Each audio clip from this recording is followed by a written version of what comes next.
안녕하십니까. 박병건의 사이다 법률 상담. 네, 오늘도 박병건 변호사님과 저희 궁금한 법률에 대해서 알아보도록 하겠습니다.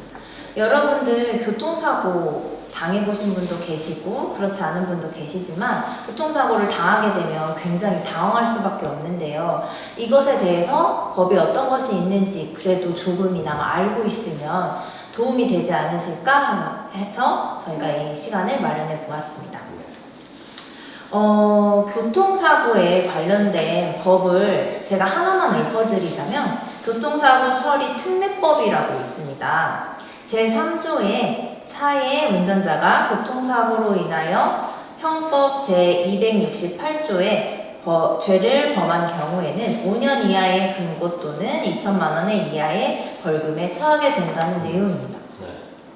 한마디로 얘기하면 차를 운전을 하다가 교통사고가 나서 상대방이 다쳤거나 사망을 했을 경우가 이제 발생을 하는데요. 형사처벌을 받는 것은 사망했을 경우에는 당연히 예외 없이 처벌을 받습니다. 하지만 다쳤을 때는 피해자가 가해자의 처벌을 원치 않거나 1번이에요. 원치 않거나 2번 보험이 가입이 되어 있을 경우에는 처벌이 되지 않습니다. 그런데 다만 여기에서 12대 중과실이라는 게 있어요. 이것에 대해서 오늘은 심도 있게 알아보고 저희가 적용받을 수 있는 거 없는 것에 대해서 기준점을 한번 세워보도록 하겠습니다. 그럼 이제 요 근래에 이와 관련된 혹시 의뢰받으신 사례가 있으시면 설명을 좀 해주시고 어떻게 처리가 됐는지 저희가 같이 한번 들어보도록 할게요. 알겠습니다.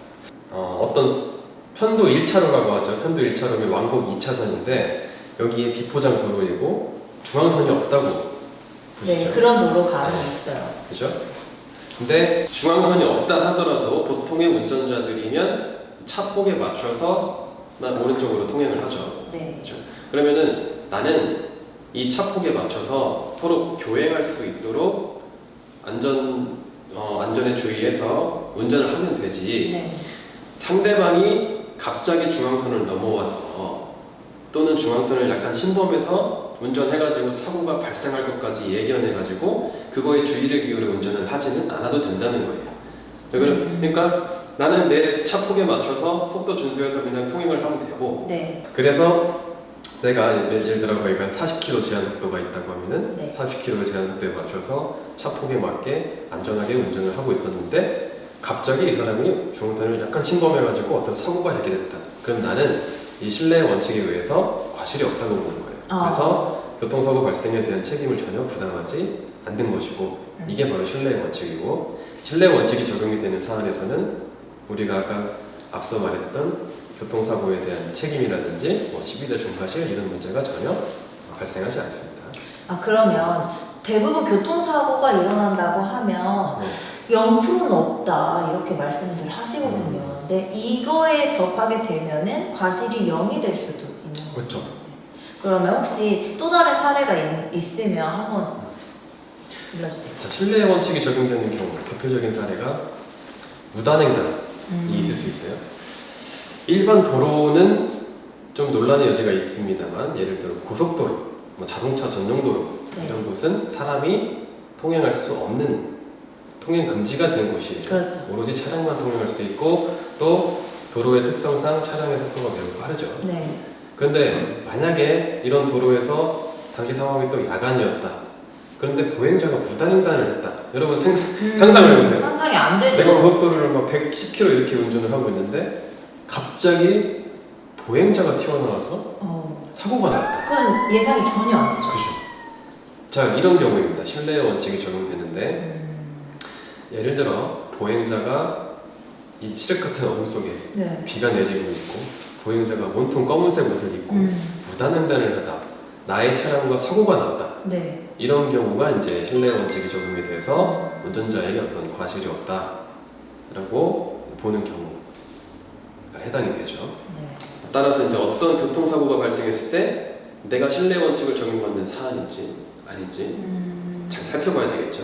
그러면 신뢰 원칙에 해당하는 이 모든 경우는 예외 없이 다 다 0%의 과실이 해당이 되는 건가요? 일단 신뢰 원칙이 적용이 되려면 내가 스스로 교통법규를 모두 준수했어야 돼요. 네.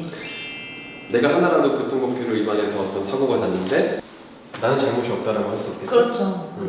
자, 그리고 두 번째로는 상대방의 교통규칙 위반을 미리 알지 못했어야 돼요. 자, 아까 중앙선이 없는 그 도로에서의 상황에서 만약에 저 멀리서 이제 차가 오는 게 보여요. 네. 근데 이 차가 막 중앙선을 침범했다가 왔다 갔다 좀 비틀비틀해요. 네. 멀리서부터 미리서부터 상대방 운전자의 교통법규 위반에 대한 점을 인지했으면 그거에 맞춰서 운전을 해야 되고, 이 경우에 내가 교통규칙을 준수했다는 이유로 무조건 신뢰 원칙을 주장할 수는 없습니다. 자, 그리고 상대방에게 교통규칙의 준수를 기대하기 어려운 경우가 있어요. 예를 들면 네. 어린이 보호구역에서 아하. 아이가 무단횡단을 했다. 자, 근데 운전자하고 사고가 났어요. 네. 자, 그러면 난 제한속도도 다 준수했고 아무런 교통규칙 위반이 없이 운전을 했는데 갑자기 튀어나와서 아이하고 사고가 났다. 그러면 내가 이거 예견할 수 없는 사고니까 신뢰 원칙이 적용이 돼서 나는 과실이 없다 라고 할 수도 있겠죠. 네. 자, 그런데 어린이 보호구역이잖아요. 네. 어린이가 특히 횡단을 많이 하는 지역, 도보로 많이 이동을 하는 지역이잖아요. 그리고 아이들은 우리 일반 성인과는 달리 아직 인지 능력이 떨어지죠. 네. 법에 대해서도 잘 모르고 횡단이 뭔지도 잘 몰라요. 네. 개념이 없잖아요. 그러니까 이런 경우에 그 아이에게 무단 횡단을 하지 않을 것을 완전하게 기대하기는 어려운 거고, 그래서 어린이 보호구역에서는 각별한 주의를 기울여서 혹시 그 아이의 횡단보도가 적색등일지라도 혹시나 이 아이가 어디서 튀어나와서 사고가 나지는 않을까 하는 주의를 기울여서 운전을 해야 됩니다. 이런 경우에는 내가 교통규칙 준수를 했다 하더라도 신뢰의 원칙을 주장하기는 어렵죠. 저희 지난 편에 도움이 될 만한 내용이 있을 것 같은데요. 어린이 뭐였죠? 민식이법? 네. 지난번 민식이법을 다뤘던 그 영상도 다시 한번 보시면 이 영역에 대해서 좀 추가 설명이 될 것 같아요. 운전자분들께서는 운전 안전에 각별히 주의해서 운전하시는 게 좋을 것 같습니다. 관련된 내용은 저희 전편 참고해 주시기 바라겠습니다.